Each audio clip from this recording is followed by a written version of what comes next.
All right, welcome everybody to the second KZG breakout call. Nothing too huge on the agenda other than just going over what we talked about last time and getting some incremental updates from people. So I guess the first topic is timelines. And let's see, where do we want to, let's work backwards in time here. So the intent is to have this ready in advance of Shanghai. Shanghai is the next upgrade after the merge, let's say Q2 of 2023, optimistically, depending on what goes into it. So, I mean, that's more than enough time to complete a ceremony and actually, make sure that we run it well. I'm sorry, I'm distracted for a second. There's some noise in the background. So yeah, working backwards from Shanghai, we have more than enough time. Oh, right. So there's audits that we have slotted in for August and October. One with Sigma Prime. Sigma Prime is in October around DEF CON, and the other is in August with SecBit. And those are also, obviously, these are kind of key milestones that we have to hit. Have the spec tuned up, ready to go for them to review. Carl, do you want to talk a little bit more about what you want to deliver to them to review? Yeah, sure. So if we assume the current hot fork schedule, then the earliest we could see this hitting mainnet would be in March, sort of mid-March, and we'd need a minimum of 2 weeks before then of just have everything finalized. So these constants can be baked into clients, which means sort of the start of March would be a good timeline or a good point to aim for as sort of the end of participation for that. Then I think the idea is to have specialized participation, as in we can do some fun and wacky things. And that I think we should leave around a month for, which takes us back to February. And if we allow 3 months for general participation, that takes us back to the start of November. So I think that would be a good timeline to sort of aim for in terms of having a fully audited and robust set of implementations for all of this, and sort of the ceremony going flat out. 3 months is, I think, the minimum I'd like to allow for general participation, particularly given that some of this would be over the end of your holiday period. So I think that still gives us enough time that no one can really complain that they weren't included or were unable to participate. And then this lines up nicely with the August audits, which would be sort of the October audits. If we aim to have everything ready by the start of October, then we have DevCon and audits in the first 3 weeks of October, and then we use the last week to implement any changes suggested in the audits. So I think that's sort of a good rough timeline and that would be the Sigma Prime audit. What my current thought process is here is to try have the two audits target slightly different aspects of the protocol. So using the first audit in August as an audit of the sort of stuff happening on the crypto side of things, make sure that the idea being that we have this isolated crypto API that'd be used by the coordinator software and the sort of default implementation of a participant, and we check that sort of sanity check that this passes all the things in the specifications, and that basically the crypto stuff is compliant with the specs I've written. And then the second audit in October we use to target the coordinator itself and make sure that it's not doing things like censoring, and then there aren't any obvious deadlocks, and those kinds of things. And we just assume at that point that the crypto has been correctly audited. So this is sort of what I have roughly in my head right now for these targets. Yeah, that makes sense. And I think probably we should just write it down somewhere, and adjust if anything does change it in that timeline. I was going to say, when you first said, 3 months to run it, my first instinct was like, wow, that's incredibly long for given what I've read about and the projects that I've participated in. 3 months is like an eternity, it feels like. But on the other hand, it this is a pretty significant change. I don't think Ethereum has had a trusted setup like this put into the base layer. So yeah, I guess we definitely do want to give enough time, like you said, make sure people have, or at least the developers have, can point to this and saying, look, we gave pretty significant amount of time. I think when I was doing research, ceremonies typically ran for like 2 weeks to a month. That was my general understanding from the ones that I looked into. But yeah, 3 months should be more than enough time. And then there would be another month on top of it for these specialized ceremonies. Yeah, so I agree with all of those things. I think what's different here is I'd like for just many more participants, and I'd like it to be such that people can forget that we're doing this and then sort of be reminded and still be able to come in later and participate. I don't want it to be like, oh, I missed this particular month or these 2 weeks. I want it just to be basically a non-stress for everyone, but also gives us more time to sort of include and help sell the narrative to more people. So I think that's a better way of doing it. Also, if our queues start to get long, then people can come back at a later time if that works better for them. So overall, I'd prefer to leave it as running as long as possible. Also, just to sort of minimize FUD from another perspective. The other thing is that in terms of what the clients need, they can just import this as information right at the last minute before they push out a client release. So we can really run this right up until the moment when they need this from us, just like we set TTD constants and that kind of thing.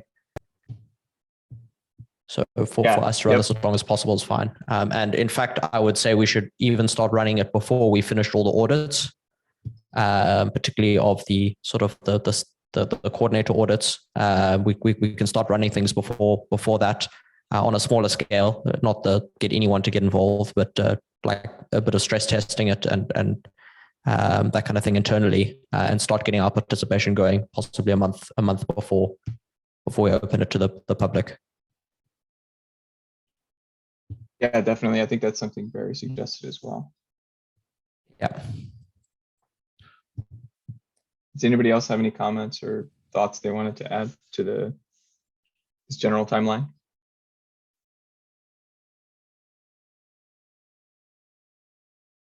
It's all good. All right. Okay, so then we can just move into general updates about the rest of the things listed there. I guess we can start with Kev, if you have any changes from 2 weeks ago with the Rust implementation, or you're kind of sitting waiting for some other things to be concluded. What's up on your end? Yeah, sure. So there's no changes on the Rust implementation. I've just been going over the HackMD with the specs in anticipation to push some changes. I'm not sure when I'd push them, to be honest. What sort of changes are you like working with Carl on this, or is this something that you're looking at on your own? Yeah, I was just looking at it on my own, but I can contact Carl about it. It's mostly just changes to like add just like typos and add more stuff to the README. This is all that document you've been maintaining, right? No, it's on the specs repo, the specs I wrote. yeah, KZG-Ceremony Yeah. specs. Okay. Cool. Yeah. Yeah. Cool. Yeah, that'd be great. Definitely clean some things up. I guess I'm front running the order of the agenda here, but That's fine. Go ahead. I'd like to include some of a little bit more of the rationale and explanation of like why certain decisions have been made and why we're doing things this way, as a separate document, which I think would be important to include in the spec soon. There's the design decisions which have been made, and like Kev came up with some of them in the beginning, and now I just think we need to justify them. I've had some discussions with other cryptographers who just like they had an idea of how this would go just based on what they've seen in the past. That's slightly different to what we're doing here. So I think we should make some effort to explain that. So that should be going up soon. And then the other thing is the checks for a secret being common across all of the sub ceremonies. The uniqueness of pub key, I'm going to remove those checks. So I know Marius did some work on looking at this, and we had some discussion in the chats, but that I'm going to remove that check because I don't think it's adding anything. I created a new set of test cases by hand that can pass these checks. Marius the tester, always coming in clutch. Did you share that in the channel yet, or is this something you're working on still? In the repo, I pushed it to our repo, Okay. but I didn't share it. Yeah, but if we don't do that, then I think the best idea would be to start with just the generators as it's right now. For the Yeah, start with generators, but remove this check entirely.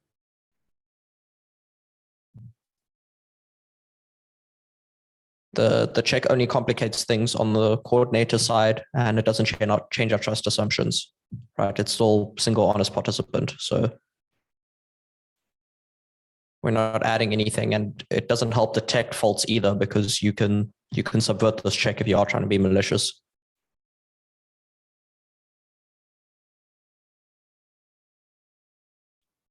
Marius, did you want to share what you wrote in the chat just for the recording? I just calculated that if we were to allow a new participant every 10 seconds, then the transcript for one day would already be 50 gigabytes. I don't know if you guys have already thought about this, or Specifically meaning like the transcript would get pretty large over time, or you're just doing math for the fun of it? No, not the like the overall ceremonies, right? Yeah. And yeah, I don't know if this is an issue, because we want people to be able to verify the ceremony at the end. Yes. Verify that their stuff is in. So I think that we can remove the intermediate powers of tau, and we just need to store sort of one SRS. Yeah, we shouldn't be storing the intermediate powers. My specs also don't require that. So it should basically just be growing by one G1 point and one G2 point per participant. Wait, I think which on your math would be like 1 megabyte a day for the 8,000 participants we can squeeze in if we're doing 10-second contributions. The transcript, I think Marius got this because in the ceremony class, it shows a list of transcripts, and then the transcript has a powers of tau field. Sorry, Yeah. I don't mean the transcript. I mean the overall transcripts. The overall ceremony.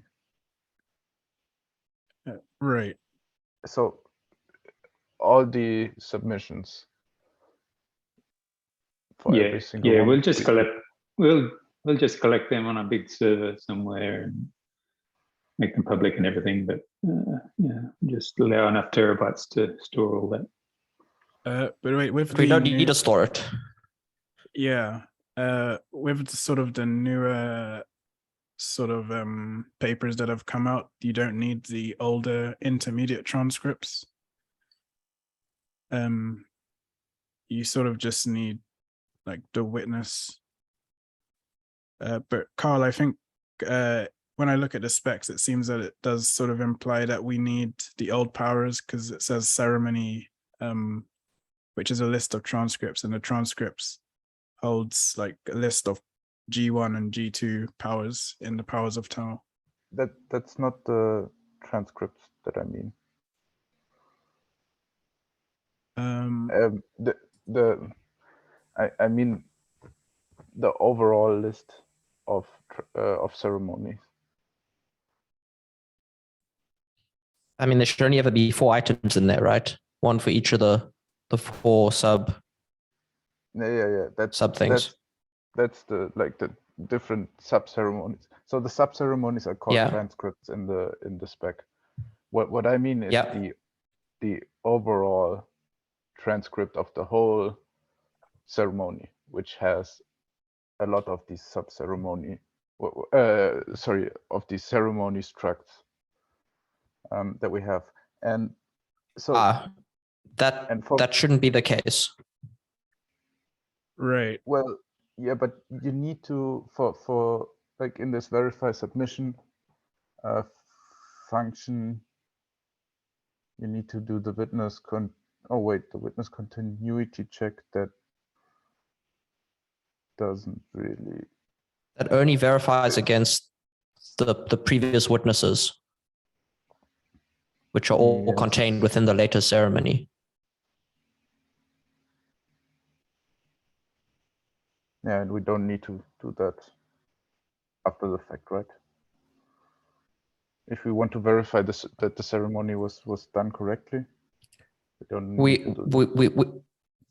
No, you just need the lists and the witness to do that verification.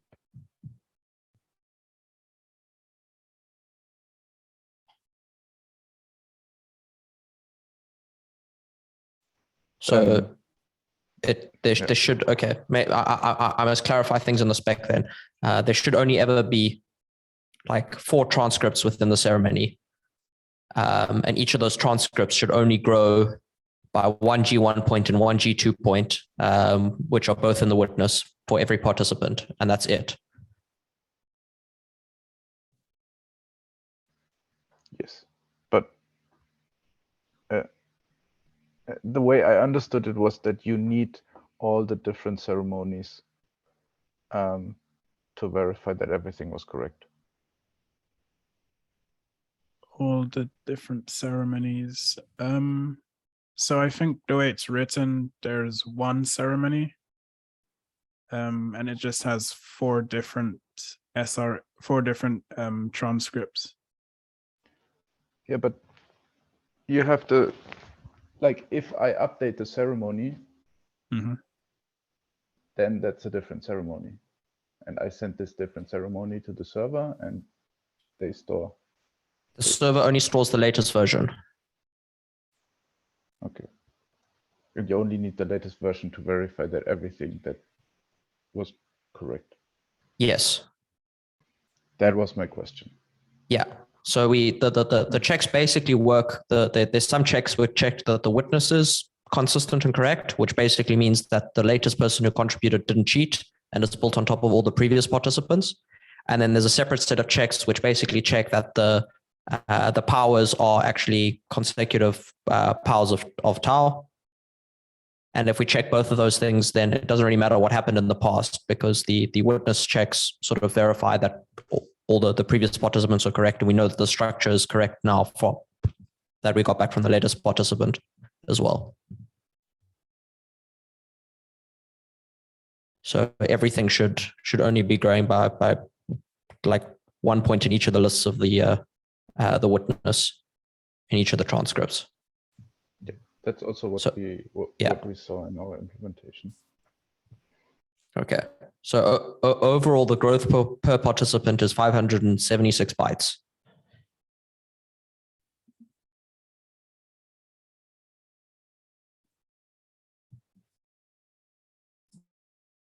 It was more because it's JSON. Yeah, okay. Plus encoding overhead. Yeah, it's 1K or something. Okay, that sounds about right to me.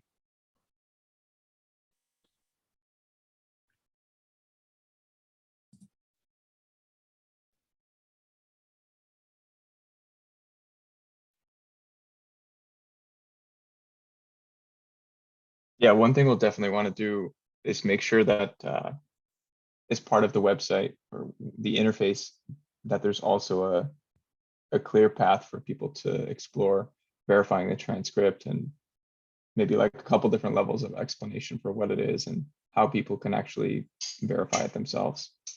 But we're a little early for getting into the UI stuff, I guess.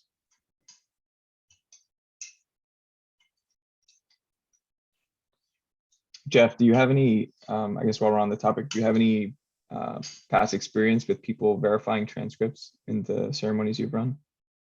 Or anybody else, I guess? Yeah, well, we just collect each contribution and put it on a server and make it available. And that includes the witness, and then so the witness can be retrieved from the final file, which has a complete history. So they can see they're in there and they can see their individual contribution. That's probably overkill. Okay, so yeah, we would be doing something similar then, just host it on a server. Would that change when the coordinator changes, or would this be a persistent, whoever's, it could just be the same server each time?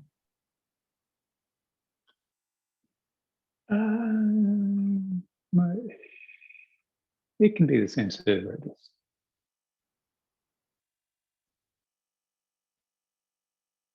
Got it.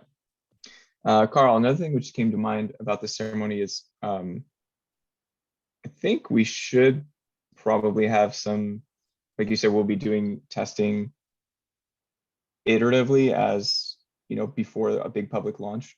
Can we coordinate any of this around DEF CON and have maybe like some space on the main stage to introduce the concept and I guess formally kick things off? And maybe even one thing that would be really cool is to include some sort of if not, I guess what would be really awesome is a way to incorporate some randomness from the crowd, either like a photo. I don't know if, I guess the interface would have to support this. I've seen some setups where you do like mashing of a keyboard, and then that's your source of randomness.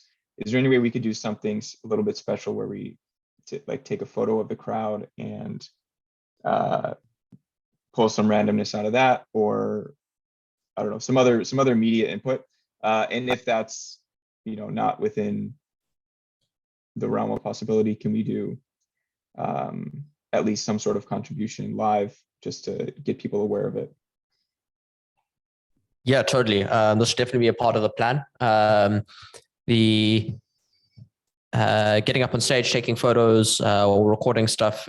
Exactly, it's should be very much a part of this, and just hashing a photo or something like that should be like a perfect way of doing this. That's yeah, we should definitely expect to do that, and yeah, could definitely draw up some exciting things. I think we can have some discussions offline to try to decide exactly how we do this to get as much like crowd involvement / excitement as possible. But I think that'd be a good starting point for all these things. at that point, hopefully a few of us have participated already in the background, and maybe we can collect some people's participation already at DevCon while they're there. I think that'd be a good reference starting point for all of this, and maybe useful to use as like a intermediate output for testing for all the clients moving forward as well. Like we have at the end of DevCon, like here's our output that we're including for everyone to use in testing. Yeah, I just remembered that. I mean, I don't want to, we're still super early, but I'm already like thinking ahead to these exciting bits where we actually start getting contributions. But I know DEF CON isn't having sponsors this year, and instead they're having like community project booths. And it might be really cool just to have a booth throughout the whole week where people can come and do contributions and learn about it. But yeah, I'm getting ahead of myself here. But it's good to hear that we can do something like this. Oh, totally. A lot of fun. Yeah. And like from a technical side of the technical standpoint is pretty easy to do. So it's just more the coordination with the DevCon team to do this in a fun and interesting way that I think we need to think about. Awesome. Yeah, I'll make sure to drop a line early to Skylar and the team there just to be like, hey, we need like 15 minutes the main stage whenever there's the kickoff or closing, whichever.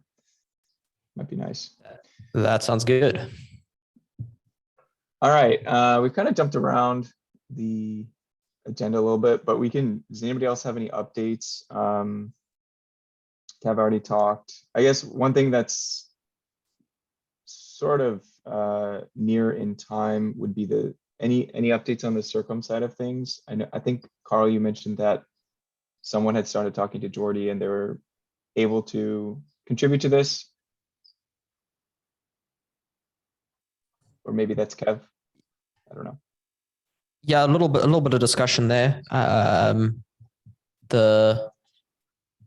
That's mostly just needing a crypto library for all Geoff stuff to plug into.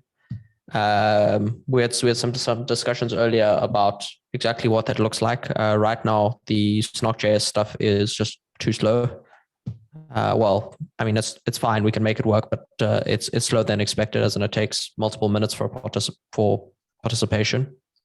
And a like decent multi-threaded WASM blob should be a fair bit quicker than that.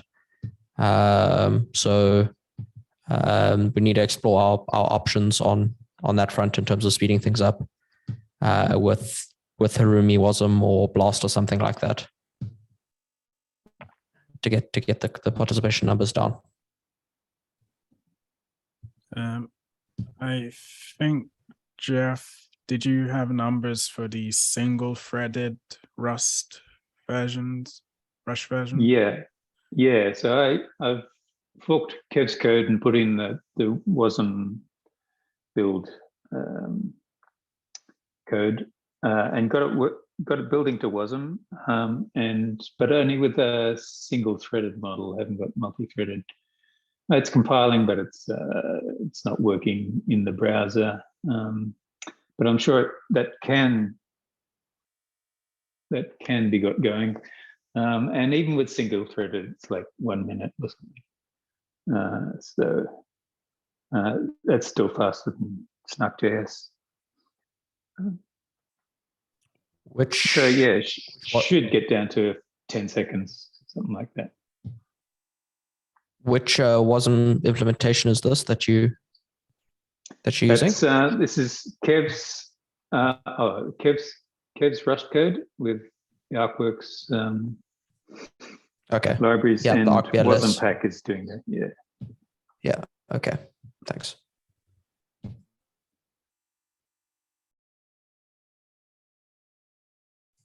Yeah, I think we should definitely be doing some benchmarking of the various libraries. What's different in comparison to most of the benchmarks that already exist is that most of them are favoring like how long it takes to do pairings, and what we care about is like scalar multiplication. I mean, obviously there's a lot of multiplication that happens within a pairing, but that's not quite the direct comparison there. So I think we need to do some of our own looking into how that works. Do you mean just benchmarking just multi-scalar multiplication, scalar multiplication algorithms for each library, or?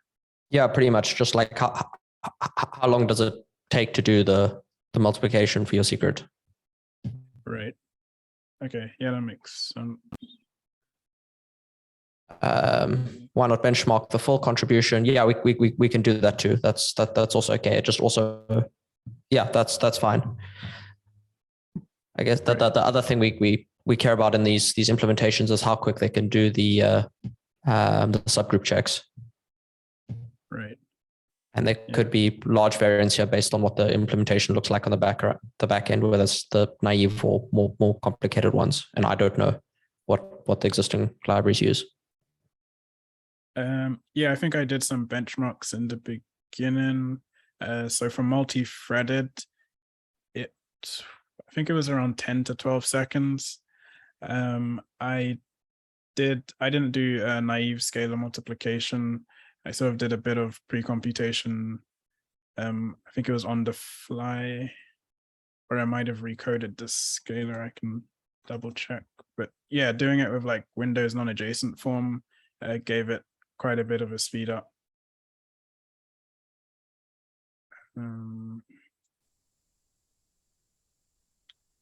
Sure.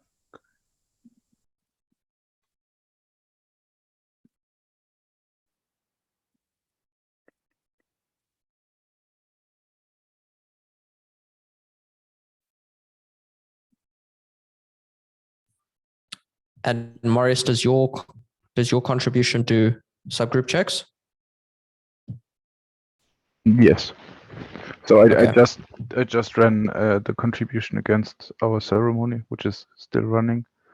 Mm-hmm. And this is doing the subgroup checks in sequentially, and the scalar multiplication on all the cores.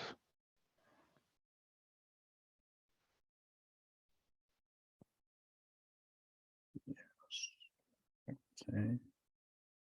Yeah, thanks. Right. Yeah, so it uses Windows non-adjacent form, and it just does it in parallel.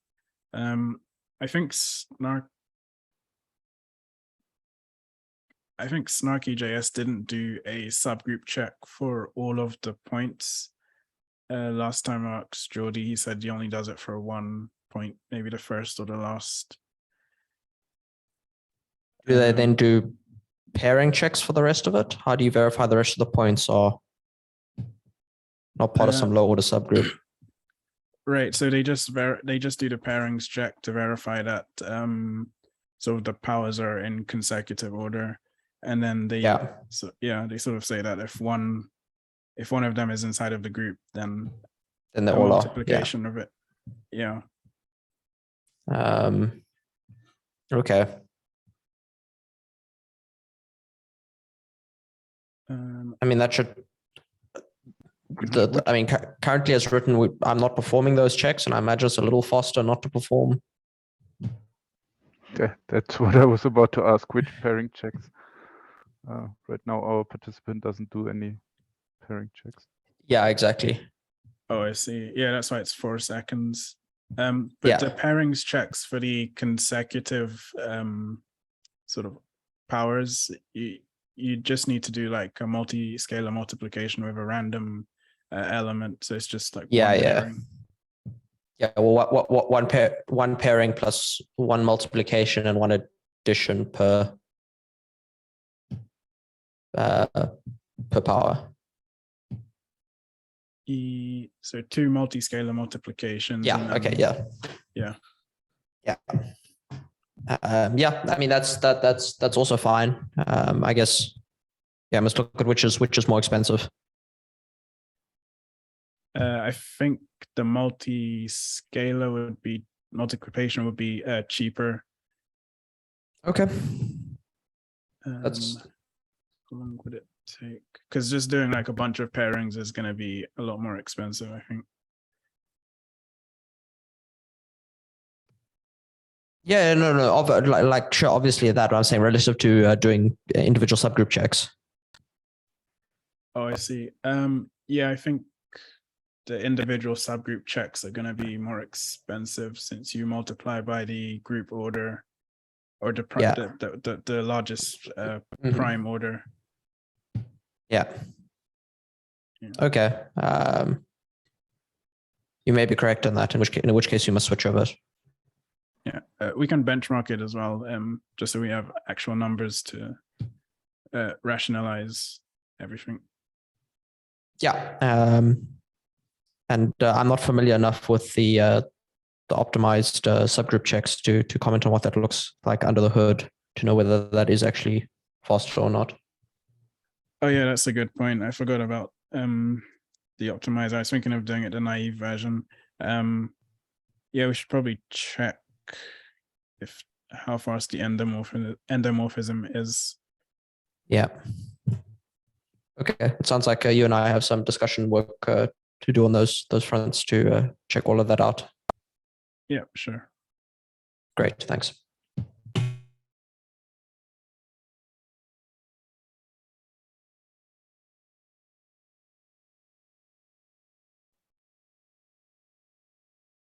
Anything else on that?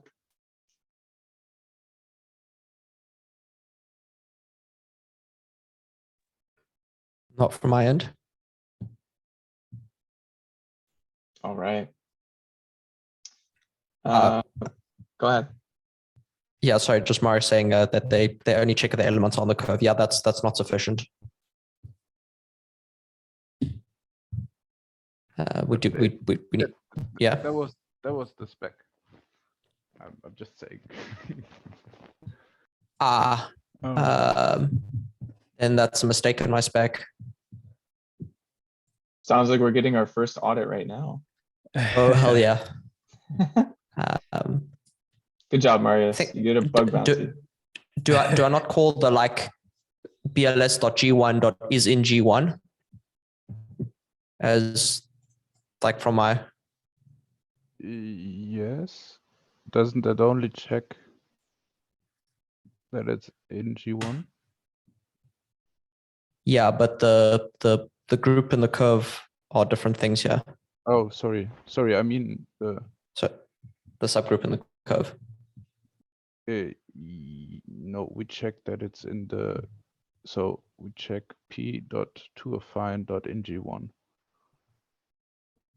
That's all right then. I don't know what this in G1. I don't know either because the documentation of BLST doesn't really tell us that. Yeah, this is one of the things I sort of hand waved over in my specs where I'm like, this does the subgroup check, but I'm not sure how well that maps to BLST. Sorry, Kev. Oh, I was going to say if it's just in the group, then that I don't think that might be enough because the group doesn't need to be prime order. Yeah, okay. So, but I'm not sure what that function actually is doing is in G1. It might be doing the subgroup. Sure. Well, you did write that it's G1 subgroup check, so I think that's my get out of jail free card there. But, right. Okay, yeah, that makes sense. I'll probably look what that function does, but yeah, that makes sense. Yeah. So I don't think it's a bug in the spec, but it certainly could be clearer, and we should definitely check what's happening under the hood in Blast. Right.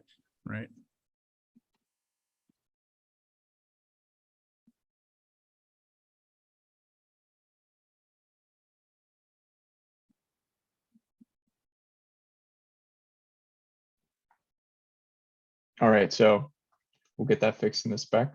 Sounds like. Mm-hmm. All right, I guess we're coming close to the end of the hour.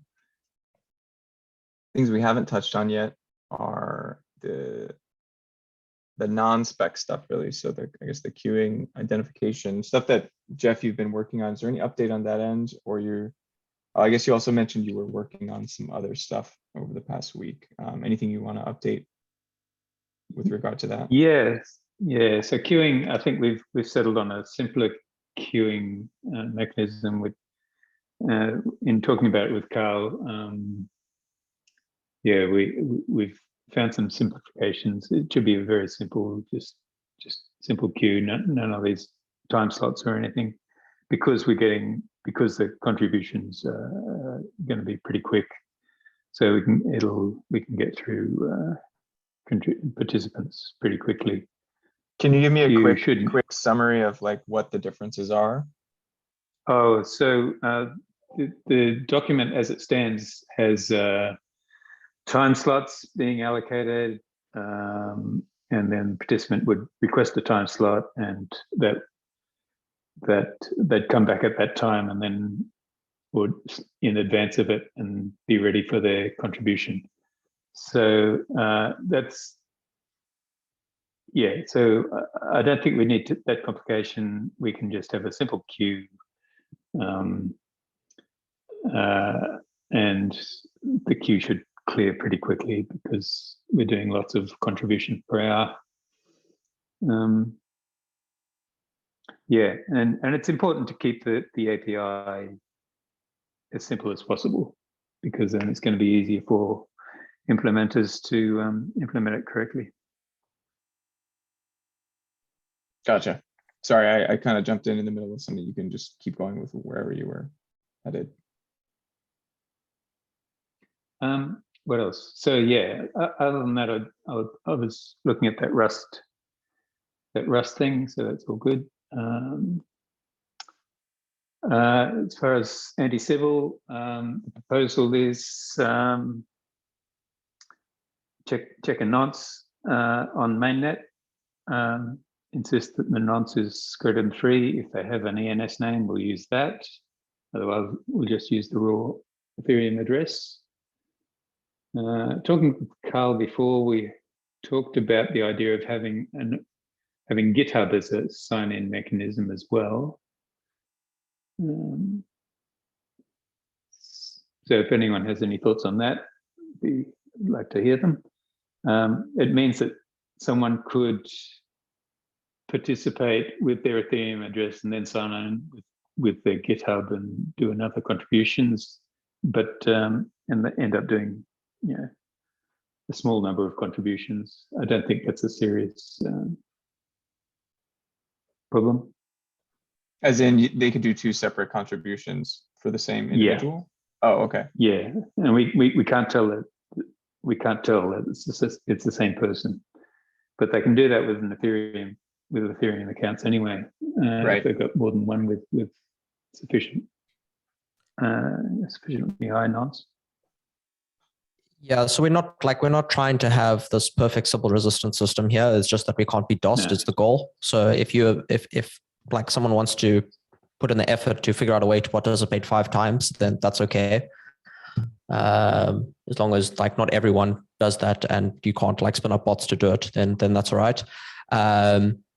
The other thing the reason I think it's important to do GitHub is I'd like to be able to include community members that aren't a part of that don't use Ethereum right now or don't have Ethereum accounts. And I think it's sort of easier to extend beyond like our direct vicinity using GitHub or something similar in addition to all the Ethereum stuff. How many, if you had to guess, how many people were you considering with this? Because it seems like it'd be pretty small, the Venn diagram here. People that are interested in this, but don't have an Ethereum account or an Ethereum wallet on a browser or something. That's a good point. Not that we shouldn't do it, but I'm just thinking like the if it ends up, you know, so if we had to choose. If I had to choose, I would always use the GitHub one. I'm just not comfortable signing anything with my key that I use on mainnet. So you and I think. I mean, it could be. It doesn't have. Other people are are in a similar vicinity. It's just like, I don't know, I'm not going to take out my cold wallet from storage and You don't sign in. have like a hot wallet that you just use for. I have like- one, but I want to participate multiple times in the ceremony. Okay, well then you can just spin up a random address in MetaMask and have nothing of. Okay, I guess you'd have to send a few transactions ahead of this, Yes. but Yeah, I think it's very important for us to also have like a way, a non-Ethereum native way to contribute. It's also Yeah, very important to have an Ethereum native way to contribute. But I think we should also have, and we can, I don't know, this sign in with Ethereum. It already uses OAuth, right? And so we could use this OAuth with Yeah. GitHub. That's how it's being implemented. I mean, Geoff can speak more to it, but basically it's Oh, signed in with okay, Ethereum, awesome. and then once you signed in, it's verify that you have ENS/sufficient nonce.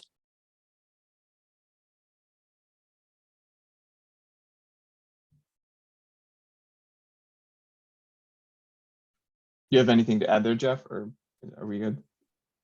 Yeah, that's all good. Okay, and then I guess my only other question is, it could be either or. You're not required to do GitHub and sign in. It could be one Yeah, or the other. either. Okay, Either one. Yeah. got it. Just quick question to Marius. Why did you want to contribute more than once?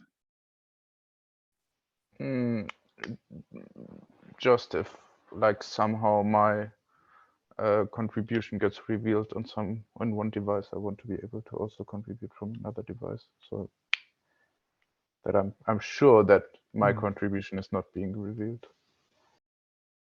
Right.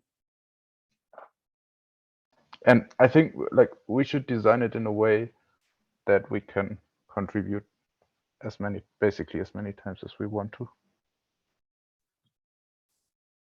Yeah, I think So, that's the like, assumption, right?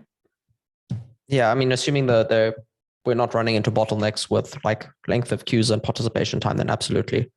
I mean, hopefully your one contribution is sufficient. You shouldn't need to contribute more than one times, but if you have any reason to doubt the security of your setup, then I'd welcome a second entry from someone.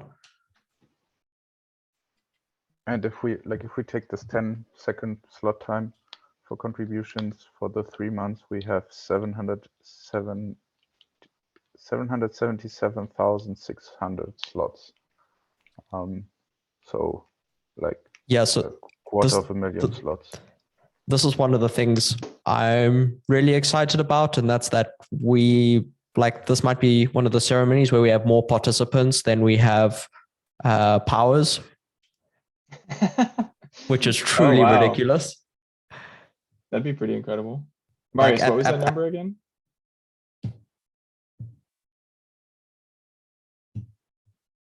Seven, nice.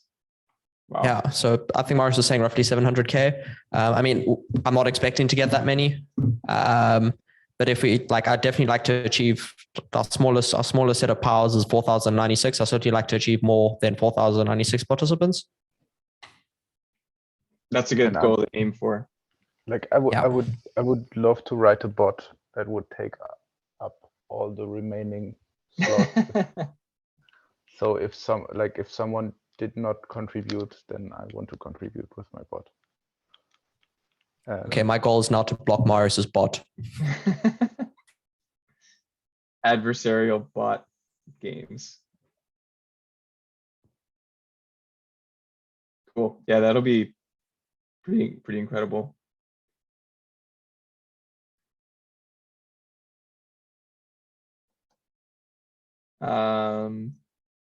All right. 4 minutes left. Any final, I guess we should just go over what people are going to be working on over the next week. I'm going to talk to Skylar. I mean, again, this is like, we're very early on this, but I'll make sure that they reserve us a slot at the beginning of DEF CON and start to talk about having a booth where we can explain what this thing is over the course of DEF CON and maybe get some contributions from people. that'll be something that I make sure to do over the next week. Or I guess it'd be 2 weeks. Let's call this every 2 weeks. Carl, what are you going to be up to? I'd like to, if we can, start to put the spec out there a little bit more. If you don't think we're ready, that's fine. But I think we should start moving towards that of like publicizing it and sending it to some of the other teams that have done trusted setups to start to get their eyes on it, unless you've already done this. Yeah, sure. So on my side, I want to publish like timelines so that everyone's on the same page on what's been done when, the stuff I was discussing at the beginning. On the spec side, there are 1 or 2 little cleanups I want to do, let's say today, tomorrow, and over the weekend. So on Monday, we can start publicizing things. That sounds good to me. I want to write some of that clarifying documentation I was talking about so that when people approach this, they can understand where our design's coming from and what the different decisions we've made are. And then some discussion with Kev on various PLS implementations and where we're going from there. Awesome. And this, all of this stuff, is that going to live in your KZG specs repo or somewhere else? So the stuff I discussed now will be in the KZG specs repo. I'm starting to think that if we have, like, it depends on how complicated the API is, but I'm starting to think the API might be worth having in a separate specs repo.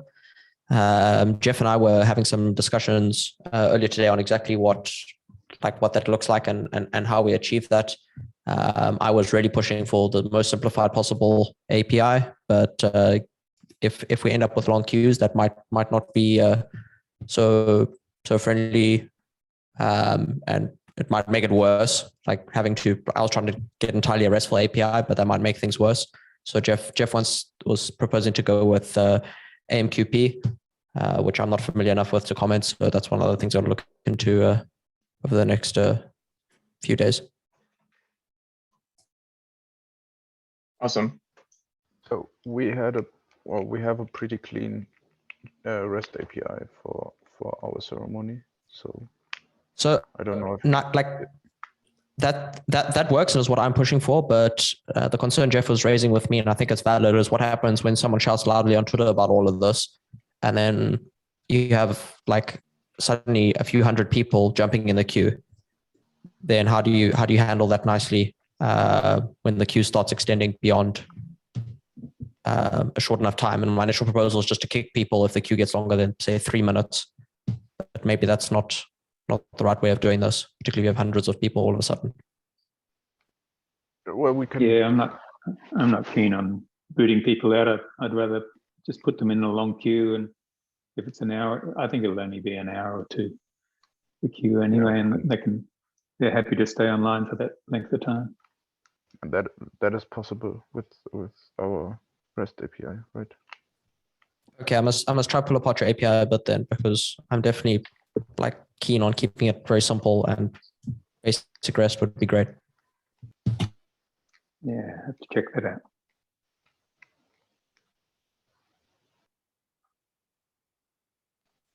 So I would like to create some more test cases just for the crypto side of things.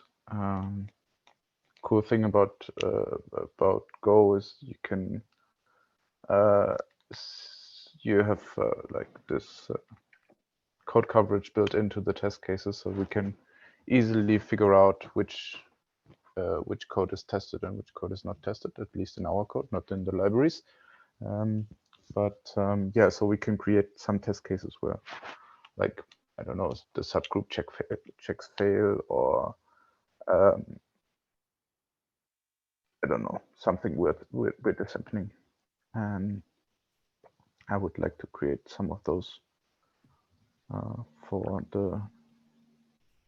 That'd be cool, and I'd like to then like any cool test cases you come up with, I'd like to have in a folder on our repo. Unfortunately, we don't, like, for the subgroup check in particular, I don't think we know any low order or non-prime group elements to fail that check. But yeah.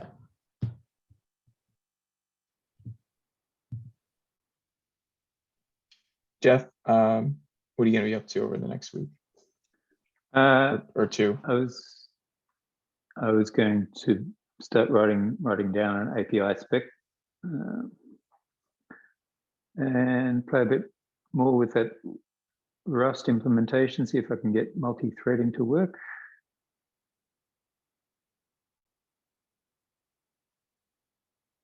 About it.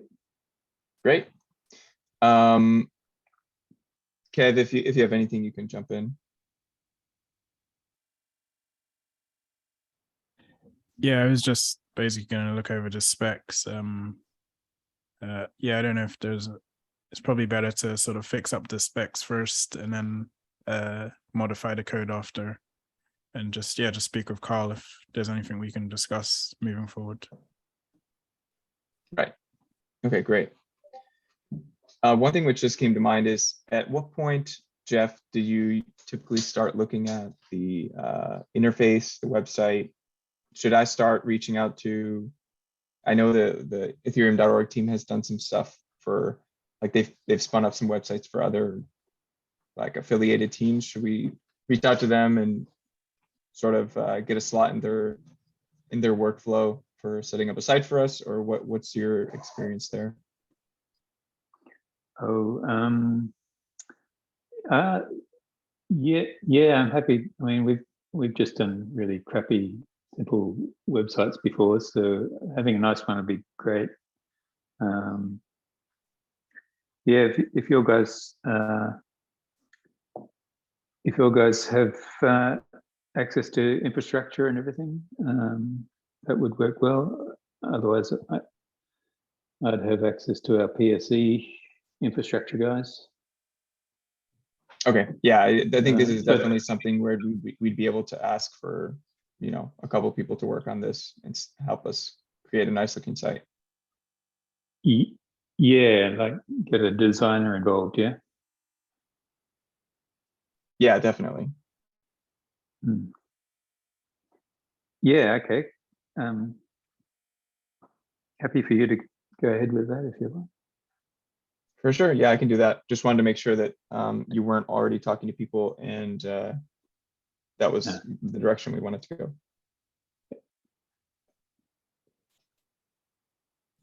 Yeah, this direction seems good. I've worked a lot with them on the Launchpad side of things, so I'm also like happy to reach out with you. Awesome. The EF.org team, yeah.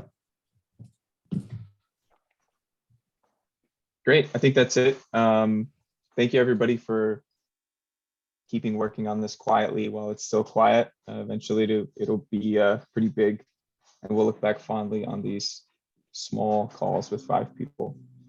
But yeah, thanks for the work everybody's done, and I guess we'll talk in the chat and then in 2 weeks for the next update.